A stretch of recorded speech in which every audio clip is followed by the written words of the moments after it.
తిరుమల లడ్డూ కల్తీ నెయ్యి వ్యవహారం దేశవ్యాప్తంగా సంచలనం రేపుతోంది. తవ్వే కొద్దీ నిజాలు వెలుగు చూస్తున్నాయి.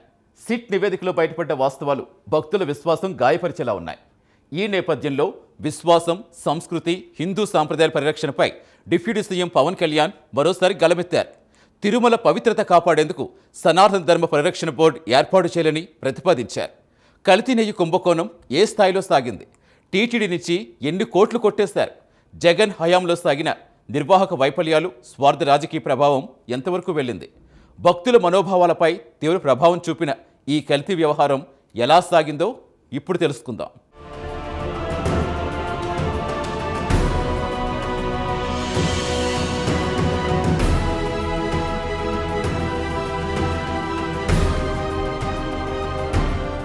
ఆంధ్రప్రదేశ్ ఉప ముఖ్యమంత్రి పవన్ కళ్యాణ్ మరోసారి హిందూ సాంప్రదాయాల పరిరక్షణపై గళం విప్పారు. తిరుమల తిరుపతి దేవస్థానం పవిత్రతను కలుషితం చేసిన ఘటనల నేపథ్యంలో భక్తుల విశ్వాసాన్ని తిరిగి పొందేందుకు ప్రత్యేకంగా సనాతన ధర్మ పరిరక్షణ బోర్డు ఏర్పాటు చేయాలని ఆయన ప్రతిపాదించారు.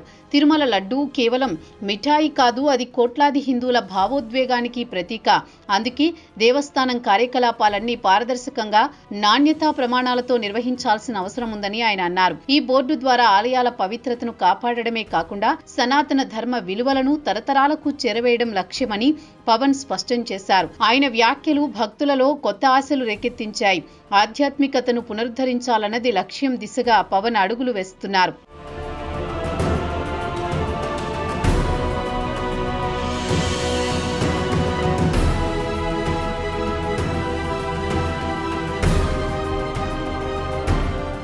వైకుంఠనాథుని దర్శనానికి దేశ విదేశాల నుంచి విచ్చేసే అశేష భక్త కోటికి తిరుమల కేవలం యాత్రా కేంద్రం కాదు, ఆధ్యాత్మిక జీవన శైలికి మూల స్తంభం. పేద ధనిక అన్న భేదాలు లేకుండా గోవిందా అన్న పిలుపుతో పరవశించే భక్తులు అంతరాలయంలో ప్రసన్న వదనంతో నిలువెత్తు వెంకటేశ్వరుని రూపాన్ని చూసి మైమరచిపోతారు. అలాంటి పవిత్ర ప్రాంగణంలో 2024లో వెలుగులోకి వచ్చిన కల్తీ నెయ్యి కుంభకోణం భక్తుల మనోభావాలను తీవ్రంగా గాయపరిచింది. జంతు కొవ్వులు, చేప నూనె వంటి మాంసాహార మూలాలు, కల్తీ ఆరోపణలు భక్తులలో ఆగ్రహాన్ని రేకెత్తించాయి. ప్రసాదమంటే స్వామివారి దీవెన అనే భావనపై మచ్చపడినట్టు భావించిన భక్తులు సామాజిక మాధ్యమాల్లో తమ అసంతృప్తిని వ్యక్తం చేశారు. ఇది కేవలం నెయ్యి కల్తీ కాదు, మన విశ్వాసాన్ని కలుషితం చేసిన కుట్ర అంటూ పలువురు స్పందించారు.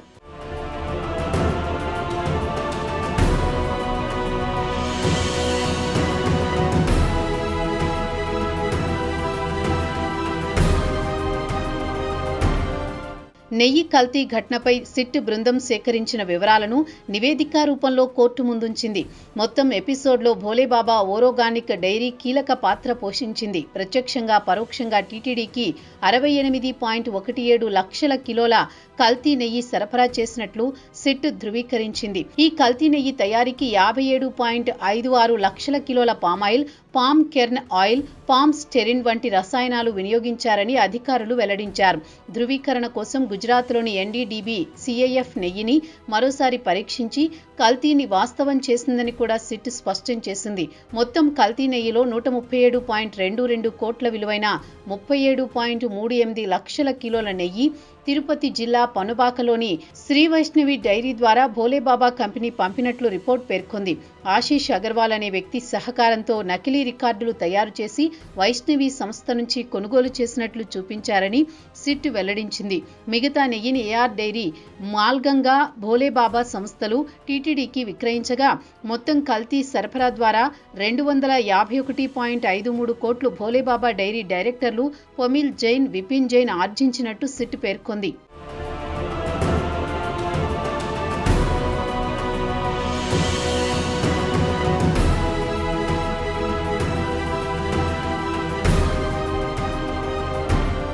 పవన్ కళ్యాణ్ సనాతన ధర్మ పరిరక్షణ బోర్డు ఏర్పాటులో కూడా ఓ స్పష్టమైన అభిప్రాయం కనబడుతోంది.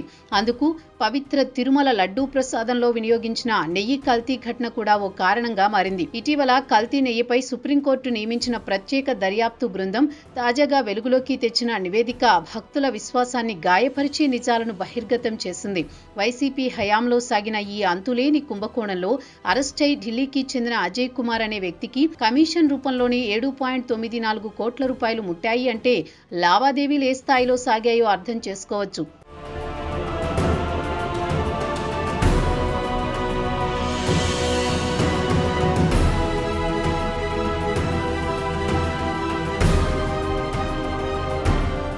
ఆధ్యాత్మికంగా ఆవు పాల నుంచి తయారయ్యే నెయ్యి అత్యంత శ్రేష్టమైనదిగా భావించబడుతుంది. ప్రత్యేకించి తిరుమల వెంకటేశ్వర స్వామి ప్రసాదంగా లభించే లడ్డు కేవలం తీపి పదార్థం కాదు, అది కోట్లాది భక్తుల విశ్వాసానికి ప్రతీక. లోకవ్యాప్తంగా భక్తులు ఈ ప్రసాదాన్ని అత్యంత భక్తిపూర్వకంగా స్వీకరిస్తారు. అలాంటి పవిత్రతకు కల్తీ నెయ్యి మచ్చ భక్తుల మనసుల్లో ఆందోళన కలిగించడం బాధాకరం. ఆరోగ్యపరంగా కూడా నాణ్యమైన నెయ్యితో తయారైన లడ్డు ఎన్నో రోజుల పాటు నిల్వ ఉండే శక్తిని కలిగి ఉంటుంది. అందుకే ప్రపంచ నలుమూలల నుంచి విచ్చేసే భక్తులు స్వామివారి ప్రసాదాన్ని తమ బంధువులకు, స్నేహితులకు పంపేందుకు పెద్ద ఎత్తున కొనుగోలు చేస్తూ ఉంటారు. ఈ లడ్డూ ద్వారా స్వామివారి దీవెనలు రోజుల పాటు భక్తులతో పాటు కుటుంబాలకు, స్నేహితులకు కూడా చేరేలా చేస్తారు. అలాంటి పవిత్ర ప్రసాదం నాణ్యతపై ఏమాత్రం అనుమానం వచ్చినా అది భక్తుల మనసులో గాయాన్ని కలిగించకుండా ఉండేందుకు దేవస్థానాల నిర్వహణలో అత్యున్నత ప్రమాణాలు పాటించాల్సిన అవసరం మరింత స్పష్టమవుతోంది.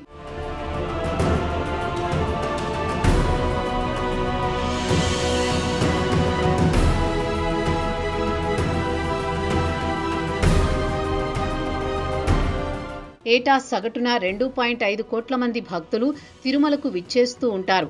ఇదే విషయాన్ని ప్రస్తావించిన డిప్యూటీ సీఎం పవన్ ప్రపంచమంతటా ఉన్న హిందూ సమాజానికి తిరుమల కేవలం యాత్రా కేంద్రం కాదు, పవిత్రమైన ఆధ్యాత్మిక ప్రయాణమని అభిప్రాయపడ్డారు. అక్కడి ఆచారాలను హేళన చేస్తే ప్రపంచవ్యాప్తంగా ఉన్న భక్తుల నమ్మకాన్ని దెబ్బతీస్తుందని హెచ్చరించారు. మన విశ్వాసానికి గౌరవం, రక్షణ తప్పనిసరి అని పవన్ స్పష్టం చేశారు.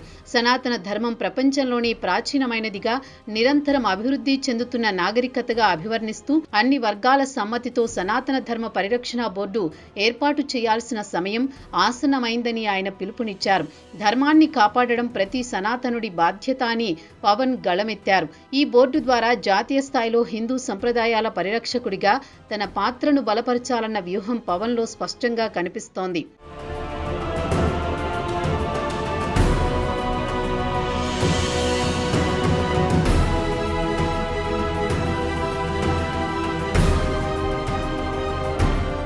తిరుమల తిరుపతి దేవస్థానంలో పనిచేయాలన్న, సేవ అందించాలన్న అదృష్టంగా భావిస్తూ ఉంటారు. అలాంటి సమయంలో కల్తీ నెయ్యి ఘటన భక్తులకు కలిచివేసేలా మారింది. ఇదే విషయాన్ని పవన్ మరోమారు గుర్తు చేశారు. టీటీడీ బోర్డు సభ్యులు, అధికారులు, ఉద్యోగులు, కాంట్రాక్టర్లు, సరఫరాదారులు ఎవరైనా పదవి లేదా హోదా మాదిరిగా కాకుండా కోట్లాది భక్తులకు దైవసేవ చేసే అవకాశంగా భావించాలని సూచించారు. ఇందుకు గాను దేవస్థానం కార్యకలాపాలన్నీ పూర్తిగా పారదర్శకంగా నిర్వహించాలని, జమా ఖర్చులు, ఆదాయం, ఆడిట్, నాణ్యతా ప్రమాణాలు ప్రజలకు అందుబాటులో ఉండాలన్నది ఆయన క్లియర్గా చెప్పారు.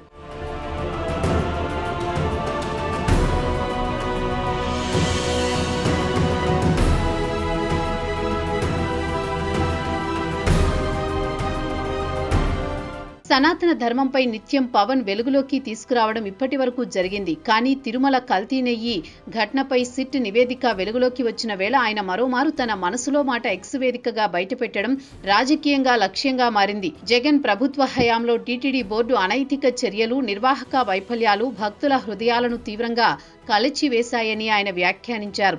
తిరుమల పవిత్రతను కలుషితం చేసిన వ్యవహారాలను ప్రస్తుతం ఉన్న బోర్డు ఒక పాఠంగా తీసుకోవాలని సూచించారు. భక్తుల విశ్వాసాన్ని తిరిగి పొందేందుకు నిరంతరం కృషి చేయాల్సిన అవసరం ఉందని పవన్ స్పష్టం చేశారు.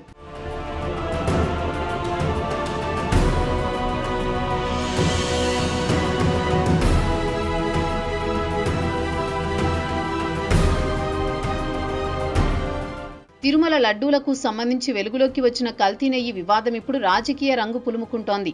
ఘటనపై వైసీపీ నేత సజ్జల రామకృష్ణారెడ్డి సంచలన వ్యాఖ్యలు చేశారు. ఈ వివాదాన్ని చంద్రబాబు నేతృత్వంలోని కూటమి ప్రభుత్వం రాజకీయ ప్రయోజనాల కోసం వినియోగిస్తోందని ఆరోపిస్తూ గత ప్రభుత్వాన్ని లక్ష్యంగా చేసుకోవడం వెనుక ప్రచార రాజకీయాల ఉద్దేశమే ఉందని సజ్జల విమర్శించారు. అంతేకాక ఈ వివాదంపై సీబీఐతో స్వతంత్ర విచారణ జరిపించాలని ఆయన డిమాండ్ చేశారు. తిరుమల పవిత్రతను కాపాడాలన్న భక్తుల ఆకాంక్షను రాజకీయంగా వాడుకోవడం దురదృష్టకరమని వ్యాఖ్యానించిన సజ్జల ఈ అంశాన్ని నిజమైన, న్యాయపరమైన దిశలో విచారించాలన్నదే తమ అభిమతమని స్పష్టం చేశారు. దీంతో కల్తీ నెయ్యి అంశం ఇప్పుడు ఆధ్యాత్మికత నుంచి రాజకీయ వేదికల దాకా విస్తరించినట్లు స్పష్టమవుతోంది.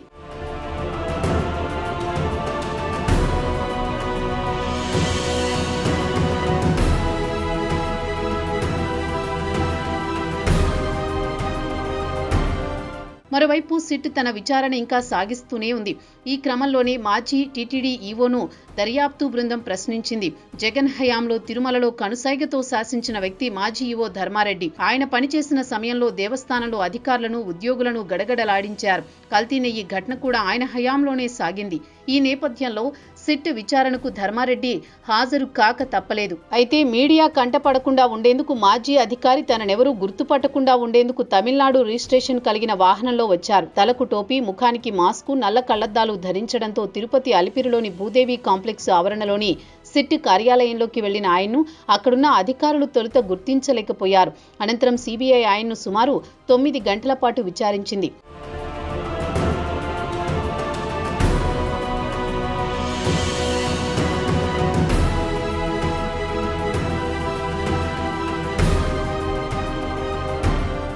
విశ్వసనీయ సమాచారం మేరకు కొన్ని అంశాల్లో మాజీ ఈవో ధర్మారెడ్డి పాత్రపై సిట్ సూటిగా ప్రశ్నించింది. బాధ్యత కలిగిన ఈవో పోస్టులో ఉండి కల్తీ నెయ్యి వ్యవహారాన్ని ఎందుకు పట్టించుకోలేదు? భక్తుల మనోభావాలు దెబ్బతింటాయని తెలియదా? టీటీడీలో నెయ్యి నాణ్యత నిర్ధారించే సదుపాయం లేనప్పుడు ఆ విషయాన్ని ప్రభుత్వం దృష్టికి తీసుకువెళ్లారా అని అధికారులు అడిగారు. భోలేబాబా డైరీ యాజమాన్యం నుంచి బహుమానాలుగా ఏం ముట్టాయని కూడా సిట్ ప్రశ్నల వర్షం కురిపించింది.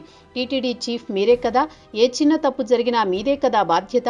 ఒకవేళ కింది స్థాయి ఉద్యోగులు తప్పు చేశారని అనుకున్నా మీరెలా ఊరుకున్నారు అన్న ప్రశ్నకు ఉన్నత స్థాయి నుంచి వచ్చిన ఒత్తిళ్లతోనే నెయ్యి సరఫరాను అనుమతించాల్సి వచ్చిందని, ఆ విషయంలో తన తప్పేమీ లేదని చెప్పినట్టు తెలిసింది. అయితే ఇదే సమయంలో భక్తుల మనోభావాలు దెబ్బతీసే ఉద్దేశమేదీ తనకు లేదని ధర్మారెడ్డి సమాధానమిచ్చినట్టు తెలిసింది.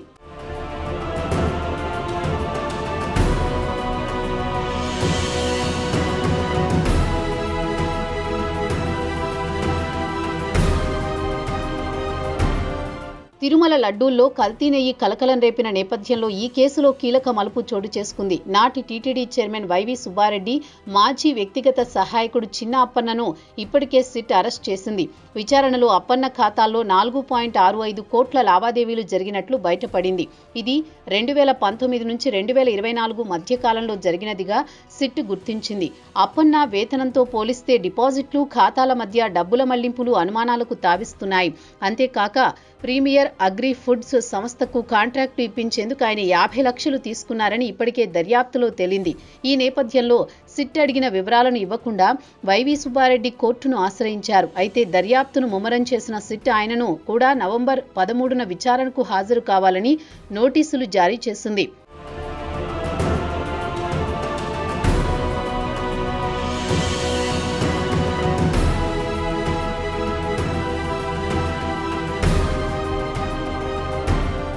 కల్తీ నెయ్యి కేసులో టీటీడీ మాజీ చైర్మన్ వైవి సుబ్బారెడ్డి తీసుకున్న నిర్ణయాలు ఇప్పుడు తీవ్ర వివాదాస్పదంగా మారాయి. 2022 ఆగస్టులో వచ్చిన ల్యాబ్ నివేదికలో నెయ్యిలో వెజిటేబుల్ ఆయిల్ కల్తీ జరిగినట్లు స్పష్టంగా తేలినా ఆయన ఆ సంస్థలపై ఎలాంటి చర్యలు తీసుకోలేదు. అంతేకాకుండా కల్తీ తేలినప్పటికీ భోలేబాబా డైరీకి 2022 అక్టోబర్ వరకు, మిగిలిన సంస్థలకు ఏకంగా 2024 వరకు నెయ్యి సరఫరా అనుమతిని కొనసాగించడం అనుమానాస్పదంగా మారింది. అంతేకాక తన పిఏ కిలో నెయ్యి సరఫరాకు 25 రూపాయలు డిమాండ్ చేస్తున్నట్లు స్వయంగా భోలేబాబా డైరీ డైరెక్టర్ ఫిర్యాదు చేసినా సుబ్బారెడ్డి పట్టించుకోకపోవడం అనేక ప్రశ్నలకు దారితీస్తోంది. అంటే కల్తీ జరుగుతున్న విషయం, అలాగే పిఏ కమిషన్లు తీసుకుంటున్న విషయం చైర్మన్ దృష్టికి వచ్చినా చర్యలు తీసుకోకపోవడమే ఈ మొత్తం దందాలో ఆయన పాత్రపై సిట్ అనుమానాలు వ్యక్తం చేయడానికి ప్రధాన కారణంగా మారింది. ఈ క్రమంలోనే ఉప ముఖ్యమంత్రి పవన్ సనాతన ధర్మ పరిరక్షణ బోర్డు ప్రతిపాదన తెరపైకి రావడం ప్రత్యేకత సంతరించుకుంది.